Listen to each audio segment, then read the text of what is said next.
poco del ambiente electoral que continúa viviendo Venezuela, lo vivirá durante este año 2025. Ya hay fecha, lo hemos hablado en repetidas oportunidades, para el día 27 de abril inicia ese cronograma con elecciones regionales, también parlamentarias.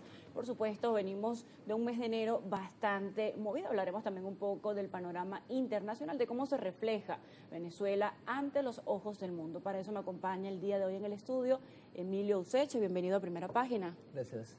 Es politólogo y analista internacional. Está acá para conversar con nosotros un poco y brindarnos su opinión acerca de este panorama. Bienvenido, Emilio. Bueno, sí, muchas gracias.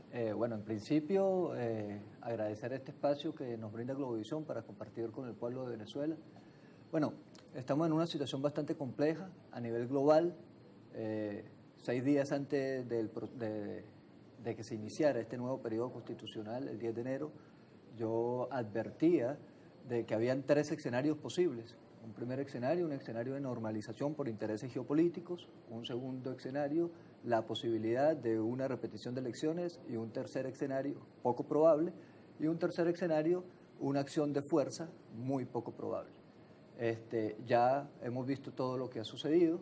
Evidentemente estamos viendo las consecuencias de la aplicación de las políticas de Donald Trump, y eso afecta directamente a Venezuela. Yo decía que la agenda internacional de Trump se enmarcaba en una negociación con Putin, que su prioridad era la agenda de Ucrania, la agenda internacional, el primer punto la guerra de Ucrania, después el Medio Oriente, después la guerra comercial con China, y en un cuarto lugar, América Latina, no Venezuela, América Latina. Eso viene representando como un gran ejemplo para los países en cuanto a conciliación, en cuanto a entendimiento, pero has iniciado con una palabra que suele ser rechazada por algunos, genera agrado en otros. Hablabas de un ambiente de normalidad, de normalización.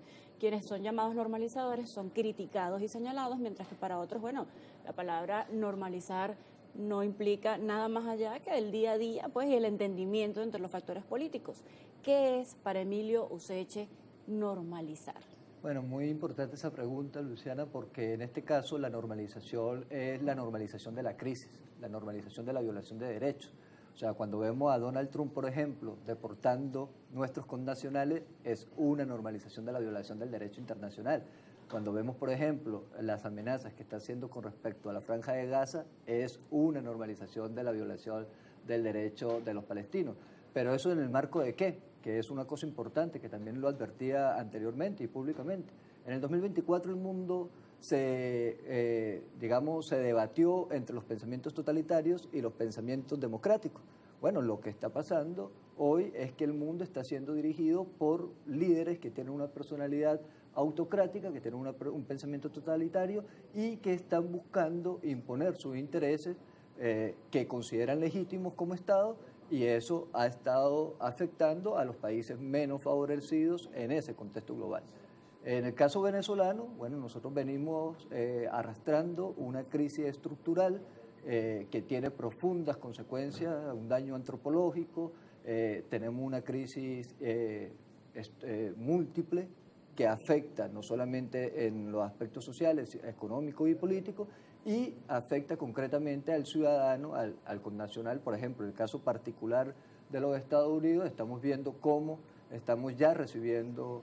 ¿Qué lectura haces de la llegada de estos venezolanos? Porque el día de ayer tenemos un invitado que hacía un análisis que decía, bueno, es imposible que esta cantidad de miles de venezolanos regresen en estos vuelos de Conviasa, no vuelos militares, sino vuelos privados organizados por el gobierno en alianza entre Venezuela y Estados Unidos. ¿Qué lectura haces de la llegada de estos primeros venezolanos en este marco de entendimiento entre Venezuela y los Estados Unidos? Aclaraban que son ciudadanos, bueno, algunos han decidido regresar voluntariamente, son venezolanos que no tienen ningún tipo de antecedente penal, simplemente tenían una situación irregular en ese país, una situación irregular migratoria.